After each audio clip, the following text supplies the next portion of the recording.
ನೀನು ಎದುರುಗೊಳ್ಳಬೇಕಾಗುತ್ತದೆ. ಅದೇ ರೀತಿ ನಮ್ಮ ಈ ಸೈನ್ಯದಲ್ಲಿ ಅವನನ್ನು ಎದುರುಗೊಳ್ಳುವ ವೀರರು ಯಾರಿದ್ದಾರೆ ಎಂಬುದನ್ನ ನಿನ್ನ ಗಮನಕ್ಕೆ ಬಂದಿದೆ. ಹಾಗಾಗಿ ಅವನನ್ನ ಎದುರುಗೊಳ್ಳುವವರನ್ನ ನೀನು ನಿಲ್ಲಿಸಿದರೆ ಇದು ವಿಜಯಕ್ಕೆ ಸಿಗುವ ಒಂದು ಗುಟ್ಟು ಜೀಯ. ಹಾಗಾಗಿ ಮುಂದೆ ನೀನು ಯಾರನ್ನು ಅವನ ವಿರುದ್ಧವಾಗಿ ಸಮರಕ್ಕೆ ಕಳುಹಿಸುತ್ತೀಯೋ ಅದು ನಿನ್ನ ಚಿತ್ತಕ್ಕೆ ಬಿಟ್ಟಿದೆ ಜಯ. ಭೀಷಣ, ಎಲ್ಲವನ್ನೂ ಗಮನಿಸಿದ್ದೇನೆ. ನಮ್ಮವರೆಲ್ಲ ಸೋತು ಸುಣ್ಣವಾಗಿ ಕುಳಿತಿದ್ದಾರೆ. ಹೌದು, ಅತ್ಯುತ್ಸಾಹದಿಂದ ಹೊರಟಂತ ಸುಗ್ರೀವನು ಶರಣಾಗಿ ಕುಳಿತಿದ್ದಾರೆ. ಯಾರಿದ್ದಾರೆ ನಮ್ಮಲ್ಲಿ? ಯಾರಿದ್ದಾರೆ ಅವರನ್ನು ಹೊಡೆದುರುಳಿಸುವಂತ ಪ್ರತಿಭಟರು ಯಾರು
ಎಲ್ಲರಂತವನಲ್ಲ ನನ್ನ ತಮ್ಮ ಲಕ್ಷ್ಮಣ. ನೋಡಿದವರು ಹೇಳಿ ಆಕೆ ಲಕ್ಷ್ಮಣನಿಗೆ ಕೋಪ ಜಾಸ್ತಿ, ಮುಂಗೋಪ, ದುಡುಕು ಸ್ವಭಾವವೆಂದು. ಆದರೆ ಸದಾ ಅಂತರ್ಮುಖಿಯಾಗಿ ಗಾಂಭೀರ್ಯದಿಂದ ಯೋಚಿಸುತ್ತಾ ಕುಳಿತಿರುವುದನ್ನು ನಾನು ನೋಡಿದ್ದೇನೆ, ಅರ್ಥೈಸಿಕೊಂಡಿದ್ದೇನೆ. ತಮ್ಮ, ಅಂದು ನಾನು ಪಿತೃವಾಕ್ಯ ಪರಿಪಾಲನಾರ್ಥವಾಗಿ ಅಯೋಧ್ಯೆಯನ್ನು ಬಿಟ್ಟು ಹೊರಟು ನಿಂತಾಗ ನನ್ನ ಹಿಂದೆ ಹಿಂಬಾಲಿಸಿದವನು ನೀನು. ಮನಸ್ಸು ಮಾಡಿದರೆ ಉಳಿದ ಅಣ್ಣಂದಿರಂತೆ ಅಲ್ಲಿಯೇ ಉಳಿಯಬಹುದೇ? ಅದು ಹೇಗೆ ಸಾಧ್ಯ? ಅಲ್ಲಿಯೂ ಎಲ್ಲರಂತವನಲ್ಲ ಎಂಬುದನ್ನು ತಿಳಿಸಿದೆ. ರಾಮ ಎಂಬ ಪದಕ್ಕೆ ಅರ್ಥವೇ ಲಕ್ಷ್ಮಣ. ರಾಮನ ಜೊತೆಗಿದ್ದವ ಲಕ್ಷ್ಮಣ. ರಾಮ ಲಕ್ಷ್ಮಣ ಎಂದು ಹೇಳಿದವೇ ಜಗವೆಲ್ಲವೂ. ಅಲ್ಲಿಯೂ ಎಲ್ಲರಂತವನಲ್ಲ ಎಂಬುದನ್ನು ತೋರಿಸಿದೆ.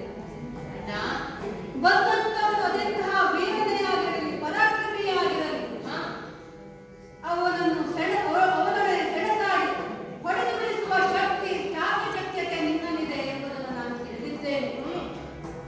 ಮರಣ ಬಯಸಿ ಬಂದಂತವರಿಗೆ ಮರಣ, ಇಲ್ಲವೇ ಮೋಕ್ಷ ಬಯಸಿ ಬಂದಂತವರಿಗೆ ಮೋಕ್ಷವನ್ನು ಹೊರಬಂದಂತ ಶಕ್ತಿಯು ನಿನಗಿದೆ ಎಂದು ನಾನು ಗಮನಿಸಿದ್ದೇನೆ. ತಮ್ಮ, ಅಣ್ಣ, ಆದರೆ ಇಲ್ಲಿ ತಿಳಿದುಕೊಳ್ಳಬೇಕಾದಂತ ಒಂದು ಅಂಶವಿದೆ. ಏನು? ಎಲ್ಲರಂತವನಲ್ಲ ಅತಿಕಾಯ. ಓಹೋ, ಅವನು ಹಾಗೆ ಹಾ, ಎಲ್ಲರಂತವನಲ್ಲ. ಕಾಯ ಮಾತ್ರ ದೊಡ್ಡದಲ್ಲ, ಕಾಯಕವು ದೊಡ್ಡದು. ತಮ್ಮ, ಅಣ್ಣ, ವಿಭೀಷಣ ಹೇಳಿದ್ದನ್ನ ಕೇಳಿದ್ದೀಯಲ್ಲ? ಆಲಿಸಿದ್ದೆ. ಆತ ಪರಾಕ್ರಮಿ, ಭೂರಿ ಪರಾಕ್ರಮಿ. ಅಷ್ಟೇ ಅಲ್ಲ, ಧರ್ಮನಿಷ್ಠ ಎಂಬುದನ್ನ. ಹಾಗಾಗಿ ತಂದೆಯನ್ನು ತೊರೆದು ಇಲ್ಲಿಗೆ ಬಂದಿದ್ದಾನಂತಾದರೆ ಏನನ್ನು ಬಯಸಿಯೇ ಇಲ್ಲಿಗೆ ಬಂದಿದ್ದಾನೆಂದ ಅರ್ಥವಲ್ಲವೇ? ಹೌದು. ಅವನೊಡನೆ ಕಾದಾಡುವಾಗ ಅವನು ಏನು ಬಯಸಿ ಬಂದಿದ್ದಾನೆ ಎಂಬುದನ್ನು ಅವಲೋಕಿಸಬೇಕು. ಬಾಗಿ ಬಂದಿದ್ದಾನೋ ಬೇಗಿ ಬಂದಿದ್ದಾನೋ ಎಂದು ತಿಳಿದುಕೊಳ್ಳಬೇಕು. ಬಾಗಿ ಬಂದವರನ್ನ ಹೇಗೆ ಹೊಡೆಯಬೇಕು, ಬೀಗಿ ಬಂದವರನ್ನು ಹೇಗೆ ಹೊಡೆಯಬೇಕೆಂದು ಆಲೋಚಿಸಿ ಹೊಡೆಯಬೇಕು.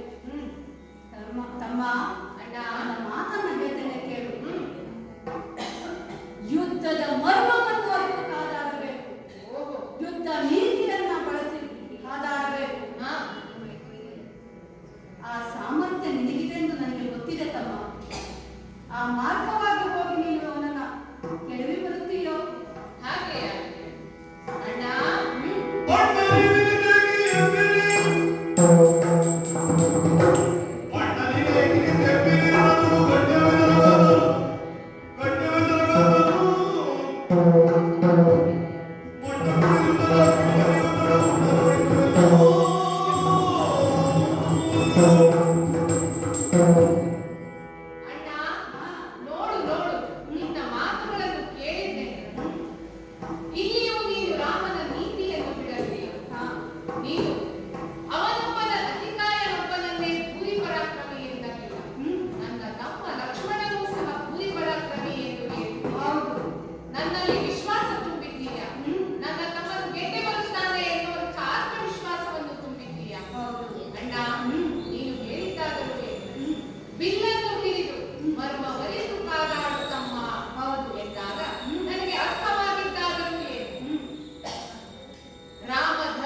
ನಿನಗೆ ಒಂದು ವಿಷಯವನ್ನು ಹೇಳುತ್ತೇನೆ. ಹೇಳು. ಅಂದು ಮಹರ್ಷಿ ವಿಶ್ವಾಮಿತ್ರರು ಜೀವಂತ ಶರಗಳ ಜೊತೆಗೆ ನಿನಗೆ ಮಂತ್ರದ ಉಪದೇಶವನ್ನು ಮಾಡಿದ್ದರು. ಅವರು ನನಗೆ ಮಾಡಿದ್ದಲ್ಲ, ನಾನು ಅದನ್ನು ನಿನ್ನ ಮೂಲಕ ಪಡೆದಿದ್ದೇನೆ. ನನಗೆ ಗೊತ್ತಿರುವುದು ಮಾಡುತ್ತಿರುವುದು ರಾಮಧರ್ಮ ಒಂದೇ, ರಾಮನ ಧರ್ಮ ಒಂದೇ ನನಗೆ ಗೊತ್ತಿರುವುದು. ಎಲ್ಲಿಯವರೆಗೆ ರಾಮನಾಮವು ಸತ್ಯವೋ ಅಲ್ಲಿಯವರೆಗೆ ಲಕ್ಷ್ಮಣ ತಪ್ಪಲು ಸಾಧ್ಯವೇ ಅಲ್ಲ. ರಾಮನ ನೀತಿಗೆ, ರಾಮನ ವ್ಯಾಪ್ತಿಗೆ ಚ್ಯುತಿ ಬರದಂತೆ ವರ್ತಿಸಬೇಕು ಎಂಬುದನ್ನು ನಾನು ಅರಿತಿದ್ದೇನೆ. ಅಣ್ಣ, ಬಂದಂತಹ ವೀರ ವೈರಿ ಯಾರೇ ಆಗಿರಲಿ, ಅಧಿಕಾರಿಯೇ ಆಗಲಿ, ಆತನನ್ನು ಮಣ್ಣು ಕಾಣಿಸಿ ಆತನ ದೇಹವನ್ನು ಶಾಂತಿಗೆ ಔತಣವೀರುತ್ತೇನೆ. ಅಣ್ಣ, ನಿನ್ನ ಆಶೀರ್ವಾದವನ್ನು ಸಿಕ್ಕಿಸುವಂತಾದ್ರೆ ನಾನು ಈ ಕಾರ್ಯವನ್ನು ನಿರ್ವಿಘ್ನಗೊಳಿಸುತ್ತೇನೆ. ಅಣ್ಣ, ಹೋಗಿ ಬರುತ್ತೇನೆ. ಇದು ರಾಮಪಾದ ರಾಮಪದ ಅಂತ ತಿಳ್ಕೊಂಡು ನನ್ನನ್ನು ಆಶೀರ್ವದಿಸು. ನನ್ನ ಆಶೀರ್ವಾದ ನಿನಗೆ ಇದ್ದೇ ಇದೆ. ಹೌದು. ಆದರೂ ಮತ್ತೊಮ್ಮೆ ಹೇಳುತ್ತೇನೆ ಕೇಳು. ಯುದ್ಧದ ಮರ್ಮವನ್ನ ಮರೆಯಬೇಡ, ಯುದ್ಧದ ನೀತಿಯನ್ನ ಮರೆಯಬೇಡ. ನಮ್ಮ ಕುಲದೇವರಾದಂತ ಕುಲದೇವರ ಅನುಗ್ರಹ ನಿನ್ನ ಮೇಲಿದೆ. ನಿನಗೆ ಒಳ್ಳೆಯದಾಗಲಿ, ಜಯಿಸಿ ಬರುತ್ತೆ ಎಂಬ ನಂಬಿಕೆ ನನಗಿದೆ. ಒಳ್ಳೆಯದಾಗಲಿ, ಹೋಗಿ ಬಾ. ಆಗಲಿ ಅಣ್ಣ, ನಾನು ಹೋಗಿ ಬರುತ್ತೇನೆ.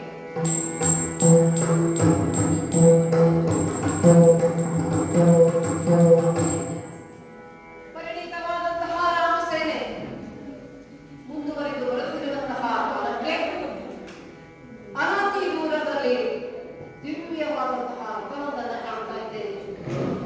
ಇದೇನು ಆಶ್ಚರ್ಯ! ಆ ರಥದಲ್ಲಿದ್ದಂತಹ ನರಶ್ರೇಷ್ಠನನ್ನ ಕಂಡ ಕಾಲಕ್ಕೆ ಅದೇನೋ ಗೊತ್ತಿಲ್ಲ, ಮತ್ತೆ ಮತ್ತೆ ಅವನನ್ನು ನೋಡಬೇಕು, ಅವನಲ್ಲಿ ಮಾತನಾಡಬೇಕು ಎನ್ನುವ ಭಾವನೆ ನನಗೆ ಹೆಚ್ಚಾಗ್ತಾ ಇದೆ. ಮುಂದುವರಿದು ಬಂದು ನೋಡ್ತಾ ಇದ್ದೇನೆ.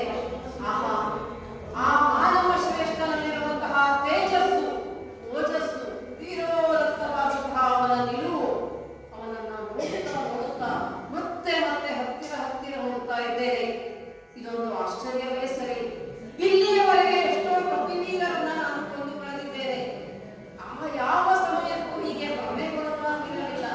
ಆದರೆ ಇದೇನೋ ಗೊತ್ತಿಲ್ಲ, ಇಂತಹ ನರಮಾನವನನ್ನ, ಮಾನವ ಶ್ರೇಷ್ಠನನ್ನ ಕಂಡ ಕಾಲಕ್ಕೆ ಪುಳಕಿತನಾಗ್ತಾ ಇದ್ದೇನೆ, ರೋಮಾಂಚನಗೊಳ್ಳುತ್ತಾ ಇದ್ದೇನೆ.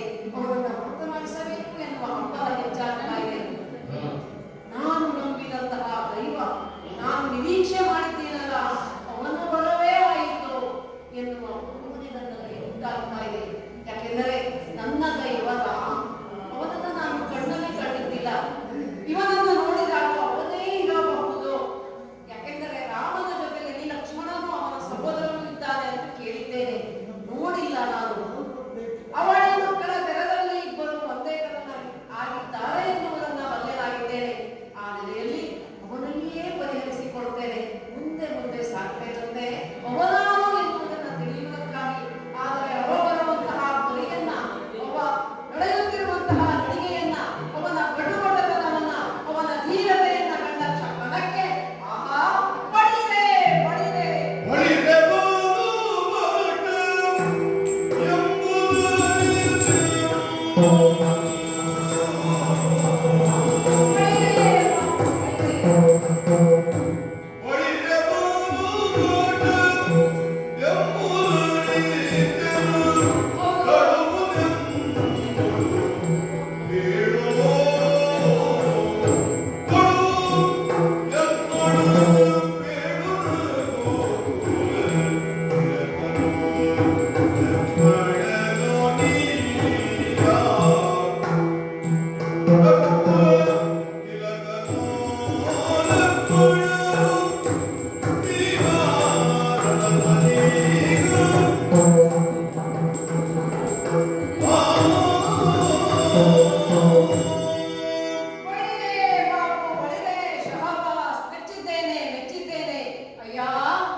ಬೆರಗಾಗಿದ್ದಾನೆ. ಓಹೋ. ಹಾ ಕೊರಳಲ್ಲಿ ತುಳಸಿ ಮಾಲೆಯನ್ನು ಧರಿಸಿದ್ದೀಯ, ಹಣೆಯಲ್ಲಿ ತ್ರಿಪುಂಡ್ರಕ ನಾಮಧಾರಿಯಾಗಿದ್ದೀಯ. ಪ್ರಬುದ್ಧವಾದಂತಹ ವಿವೇಚನಾಯುಕ್ತ ಮಾತುಗಳನ್ನು ಆಡುತ್ತಾ ಇದ್ದೀಯ. ಆಶ್ಚರ್ಯ ಆಗ್ತಾ ಇದೆ. ಹೌದೇ? ಅಷ್ಟಕ್ಕೂ ನಿನ್ನ ಬಹಿರಂಗವನ್ನು ಅರಿಯಬಹುದು, ಅಂತರಂಗವನ್ನು ಅರಿಯುವುದು ಬಲು ಕಷ್ಟ. ನೀನು ಯಾರ ಸುತ? ಧಾನ್ಯ ಮಾಲಿನ್ಯ ಸುತ. ಹೌದು. ಧಾನ್ಯ ಮಾಲಿನ್ಯ ಅದು ಲಕ್ಷ್ಮೀ ದೇವಿಯ ಒಂದು ರೂಪ. ನಿನಗೆ ಒಂದು ಘಟನೆಯನ್ನು ಹೇಳುತ್ತೇನೆ. ಏನು? ಹಿಂದೆ ದೇವಶಿಲ್ಪಿಯಾದಂತಹ ವಿಶ್ವಕರ್ಮನು ಪುಷ್ಪಕ ವಿಮಾನವನ್ನು ನಿರ್ಮಿಸುವಾಗ ಪುಷ್ಪಕ ವಿಮಾನದ ಎಡಬಲದಲ್ಲಿ ಲಕ್ಷ್ಮೀ ದೇವಿಯ ಚಿತ್ರಣವಿರಿಸಿದ್ದನಂತೆ. ಆನೆಯ ಸೊಂಡಿಲಿನಿಂದ ಕಮಲದ ಹೂವಿನ ಮಳೆಯನ್ನು ಸುರಿಸುವಂತಹ ಲಕ್ಷ್ಮೀ ದೇವಿಯ ಚಿತ್ರ. ಅಂದರೆ ರಾವಣನ ಸುವರ್ಣ ಲಂಕೆಗೆ ಧಾನ್ಯ ಮಾಲಿನ್ಯ ಆಗಮನವಾಗುವ ಮೊದಲೇ ಅಲ್ಲಿ ಲಕ್ಷ್ಮೀ ದೇವಿಯ ಚಿತ್ರಣವಿತ್ತು. ಅಂಥ ಸಾಧ್ವಿ ಧಾನ್ಯ ಮಾಲಿನ್ಯ ಮಗನಿ. ಹೀಗಾಗಿ ನಿನ್ನ ಬಾಯಿಂದ ಇಂಥ ಪ್ರಬುದ್ಧವಾದ ಮಾತುಗಳನ್ನು ಕೇಳುವುದು ಸಮಂಜಸವೇ ಆಗಿದೆ. ಅಯ್ಯ, ಇನ್ನು ನೀನು ಕೇಳಿದಂತಹ ಪ್ರಶ್ನೆ, ಯಾರು ನೀನು? ಯುದ್ಧಕ್ಕೆ ಬಂದವರು ನಾವು. ಇಲ್ಲಿ ಯುದ್ಧ ಮುಖ್ಯ, ಸೋಲು ಗೆಲುವು ಮುಖ್ಯ. ಹೌದು, ಪರಿಚಯ ಮುಖ್ಯವೇ ಅಲ್ಲ. ಅಂತ ಹೇಳಿದರೆ ತಪ್ಪೇನಿಲ್ಲ, ಹೇಳಬೇಕಾದ ಅನಿವಾರ್ಯತೆಯೂ ಇಲ್ಲ. ರಾಮನೋ ಲಕ್ಷ್ಮಣನೋ ಎಂಬುದು ನಿನ್ನ ಸಂಶಯ, ನನ್ನ ಕುತೂಹಲ. ಅತಿಕಾಯ ಯದ್ಭಾವಂ ತದ್ಭವತಿ. ನಿನ್ನ ಯೋಚನೆ ಹಾಗೆ ನಿನಗೆ ಕಾಣಿಸುತ್ತದೆ. ನಾನು ರಾಮನಿಗೂ ಆಗಿಯೂ ಕಾಣಿಸಬಲ್ಲೆ, ಲಕ್ಷ್ಮಣನಾಗಿಯೂ ಕಾಣಿಸಬಲ್ಲೆ. ನಿನಗೆ ರಾಮನ ಜೊತೆ ಹೋರಾಡಬೇಕು ಅಂತ ಇದ್ದರೆ ನಾನೇ ರಾಮ. ನಿನಗೆ ಲಕ್ಷ್ಮಣನ ಜೊತೆ ಹೋರಾಡಬೇಕು ಅಂತ ಇದ್ದರೆ ನಾನೇ ಲಕ್ಷ್ಮಣ. ಇಷ್ಟು ಮಾತ್ರ ಹೇಳಬಲ್ಲೆ. ಸೃಷ್ಟಿಗೆಗೋ ಸೃಷ್ಟಿಯಾಗಿ. ಅಯ್ಯ ಓ ಭಟನೆ, ನಿನ್ನ ಇಷ್ಟೆಲ್ಲ ಕೇಳ್ತಾ ಇದ್ದೇನಲ್ಲ, ಬಲವಾದ ಕಾರಣ ಉಂಟು. ಏನು ಅಂತ ಕೇಳಿದರೆ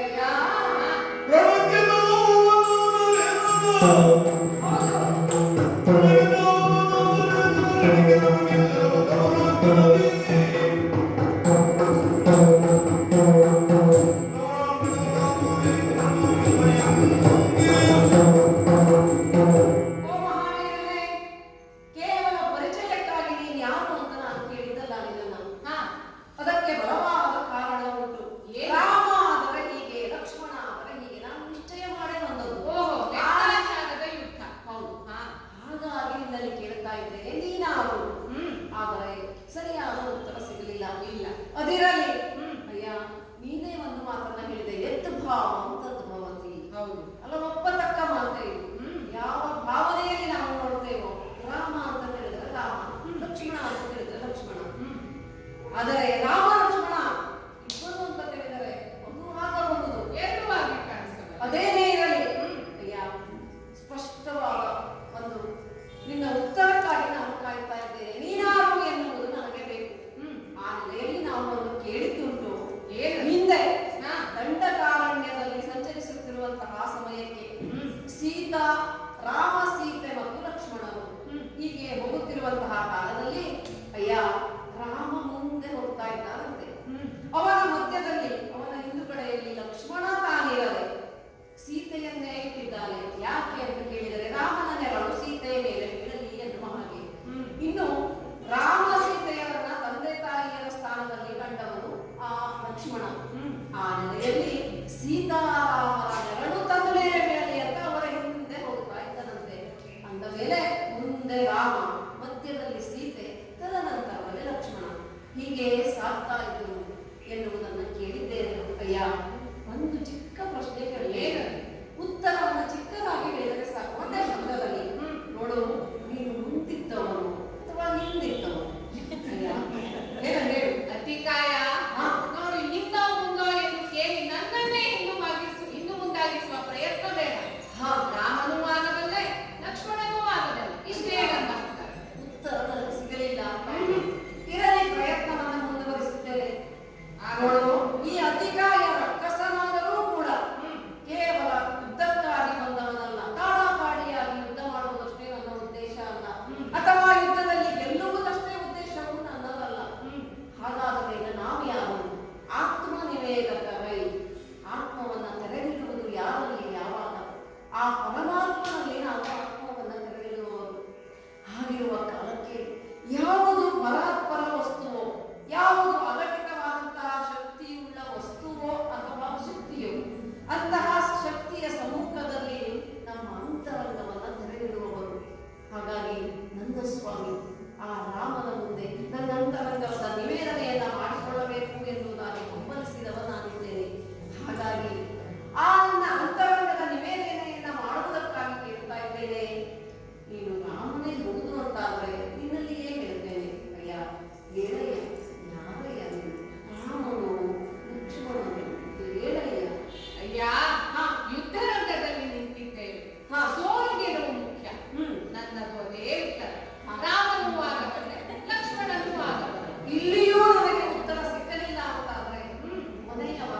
ಕೆಳಗಿರುವಂತಹ ರಾಮನಲ್ಲಿ ಅಣ್ಣ ಬರುತ್ತಿರುವವನು ಭರತ ಬಿಡಲಿಕ್ಕಿಲ್ಲ ಅವನನ್ನ ಕ್ಷಣ ಮಾತ್ರದಲ್ಲೇ ಅವನು ನುಡಿತೇನೆ ಎನ್ನುವಂತಹ ಸಿಟ್ಟಿನ ಕೋಪದ ನುಡಿಯಾಗಿದೆ ಆಡಿದರಂತೆ ಯಾರು ಲಕ್ಷ್ಮಣ.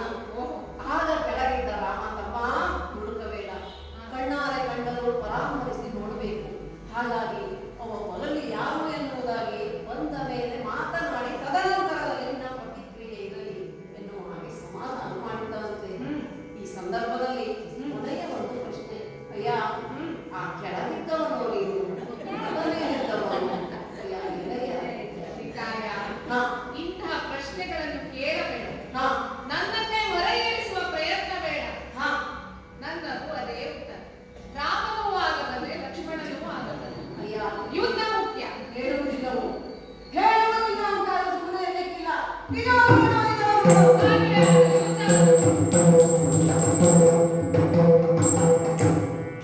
ಅಯ್ಯ ಯುದ್ಧ ಮುಖೇನ ನೀನಾರು ಎಂಬುದನ್ನು ತಿಳಿದುಕೊಳ್ಳುವ ಪ್ರಯತ್ನ ನನ್ನದಾಗಿದೆ. ಆ ನೆಲೆಗೆ ನೀನು ತಡ ಮಾಡಲಿಕ್ಕಿಲ್ಲ. ಇದೇನು ಆಶ್ಚರ್ಯ, ಇದೇನು ಆಶ್ಚರ್ಯ.